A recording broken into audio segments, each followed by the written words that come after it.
Coucou, c'est Malou. J'espère que vous allez bien. Ben moi, je vais merveilleusement bien. Voilà, j'espère que vous aussi. Euh, donc là, ma vidéo, c'est pour vous donner des astuces. Voilà.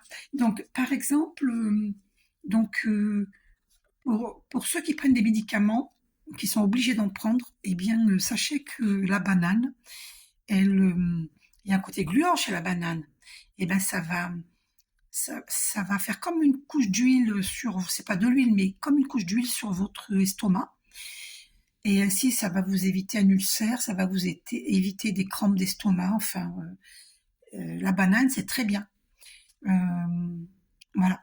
Il faut manger des bananes si vous prenez des médicaments. Voilà, voilà.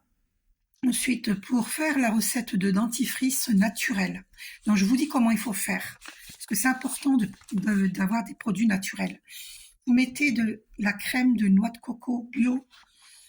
Vous achetez un pot qui soit, vous savez, grand comme ça. Et voilà, vous gardez le pot, ce pot de crème de noix de coco. Je viens de voir une minute 11, sans clin d'œil des archanges. Et donc, vous mettez dedans du bicarbonate alimentaire. Hein, ne vous trompez pas, hein, bicarbonate alimentaire. Vous mettez une cuillère à café dedans. D'accord? Peut-être même un peu plus si vous voulez.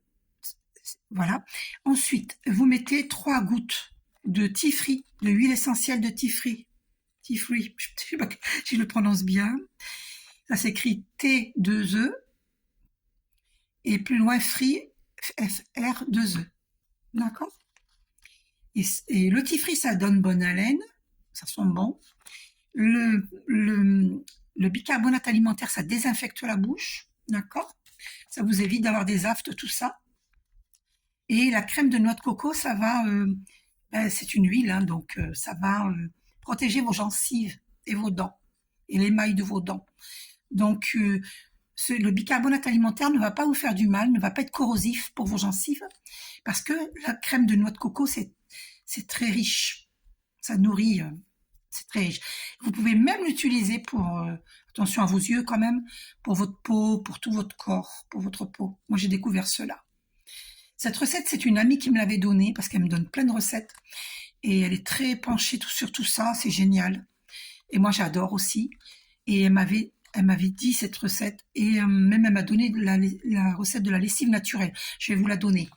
Et donc, de par moi-même, j'ai compris que je pouvais mettre sur ma peau, hein, cette crème que je vous ai dit, cette recette naturelle pour les dents. Vous pouvez l'utiliser pour votre peau. Voilà. Ou alors vous en faites une pour votre peau sans le tifri, que la crème de noix de coco et un peu de bicarbonate alimentaire. Voilà, vous faites un autre pot. Un autre pot, oui, un autre pot, oui, c'est ça, P-O-T. Je ne sais pas pourquoi, quand je vous ai dit un autre pot, j'ai vu P-E-A-U, c'est drôle. Incroyable. Ah, mais je suis incroyable, moi. Allez, je vous donne la recette. Alors, je vous dis quelque chose. Euh, donc, non, ça, sur ça, je vous l'ai dit. Donc, maintenant, je vais vous donner la recette de la lessive naturelle. D'accord? Donc, vous prenez un seau, vous râpez un quart, vous mettez trop. Vous râpez d'abord un quart d'un savon de Marseille. Vous savez, les grands savons de Marseille, grands comme ça.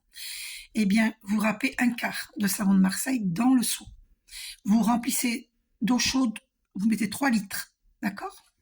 Donc, conservez un grand flacon de lessive, comme ça vous pourrez vous l'utiliser après. Ensuite, vous attendez que l'eau refroidisse. D'accord? Quand l'eau aura refroidi, vous mettez du vinaigre. Alors la quantité,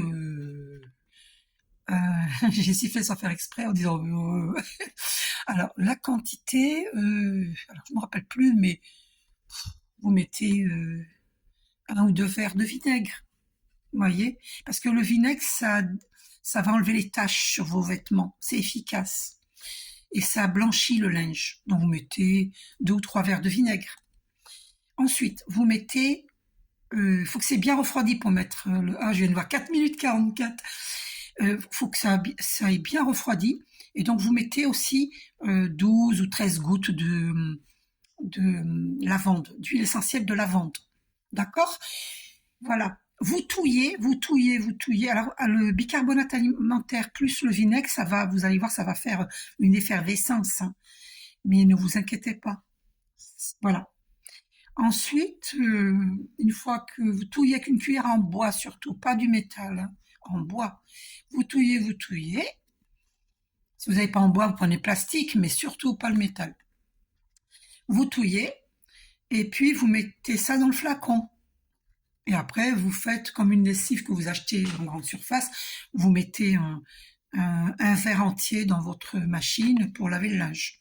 Et un verre, ça suffit. Un grand verre, ça suffit. D'accord? Voilà. Et c'est facile à faire. Donc, la lavande, ça va permettre que votre linge sente bon.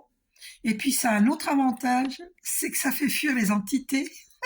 Les entités, elles détestent la lavande. Donc, vous voyez, ça a plein d'avantages. Et ça fait fuir les moustiques. Et oui. Une astuce aussi pour faire fuir les moustiques, vous mettez un gros bouquet de lavande dans votre salon ou près de la fenêtre, comme ça les moustiques ne rentrent pas chez vous. Voilà. Donc si vous voyez de la lavande quelque part dans la nature, prenez votre paire de ciseaux avec vous et coupez-en. Si vous en avez dans votre jardin, c'est génial. Voilà. Vous mettez devant votre entrée, à chaque fenêtre, et comme ça, les moustiques ne rentrent pas chez vous. Et en plus, ça fait fuir les entités. Ils n'aiment pas ça, ils n'aiment pas la lavande. Autre astuce pour faire fuir les entités, vous mettez de l'huile essentielle de lavande dans un... Alors, je vais le chercher pour vous le montrer dans un diffuseur. Oh, bah, vous savez ce que c'est qu'un diffuseur. Mais je vais quand même vous le montrer. Je vais le chercher. Désolée pour... Oh, j'ai renversé ma toile. C'est pas grave. Désolée. Vous allez rigoler. Essayez de faire vite. J'arrive. Ah non, mais vous devez être plié de rire, hein. Je suis vraiment unique.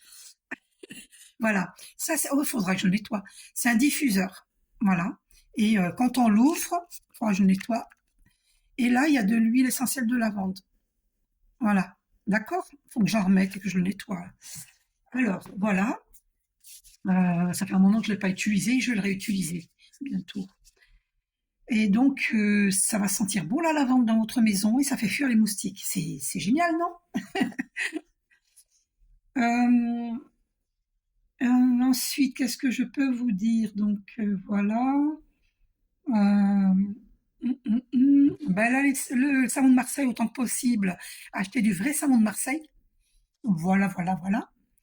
Bah oui, mais il y a des choses comme ça naturelles qui disparaissent du marché parce que pourquoi? Parce que les gens achètent du gel douche, mais c'est pas bon ça. Parce que moi j'avais fait l'école de tourisme à Paris quelques mois, j'ai pas pu continuer parce que c'était vraiment hyper cher. Et en cours d'esthétique, j'avais appris sur le savon de Marseille hein, que c'est ce qu'il fallait utiliser parce que ça respecte notre peau, hein, le pH de notre peau, ça respecte. Et tous ces gels douche là qui sont vendus ne respectent pas la peau parce qu'ils mettent des produits dedans, des produits chimiques, tout ça, dans les gels douche, tout ça. Donc il vaut mieux utiliser. On nous avait dit dans ce cours d'esthétique qu'il y avait un savon sans savon que ça s'appelle un pain de toilette et le nom c'est Émulave. Et ça c'est l'idéal aussi avec le savon de Marseille. Voilà, ça respecte notre peau. Donc on va pas avoir la peau sèche si on se lave avec. Donc si vous achetez du vrai savon de Marseille, ben, ça va relancer le marché du vrai savon de Marseille parce que ça n'abîme pas notre peau. C'est une vieille recette, ça existait avant, on se lavait avec du savon de Marseille. Eh bien, il faut que ça revienne à la mode parce que les gels douche, on nous avait expliqué en cours d'esthétique que quand j'ai fait cette formation pour être hôtesse d'accueil, et j'ai arrêté, c'était trop cher, donc je n'ai pas pu être hôtesse d'accueil. Et, et oui, ça coûte tellement cher. Et on nous avait dit que le savon de Marseille, que les gels douche, il fallait bien rincer quand vous lavez avec un gel douche, parce que faut drôlement bien rincer, parce que sinon, bah, vous abîmez votre peau, parce qu'il y a des produits dedans. Vous savez pas ce qu'ils mettent dedans. Voilà. Faut drôlement bien rincer. Faut frotter votre peau, faut bien rincer, hein, partout, et pour les enfants aussi. Voilà. Après, quand vous dites ça à des gens, bah, ils s'en fichent un peu de leur santé, c'est dommage. Bon, ben, je vous fais un gros bisou. Je vous ai donné pas mal d'astuces là, hein. Voilà, je vous fais un gros bisou. À très bientôt. Prenez soin de vous.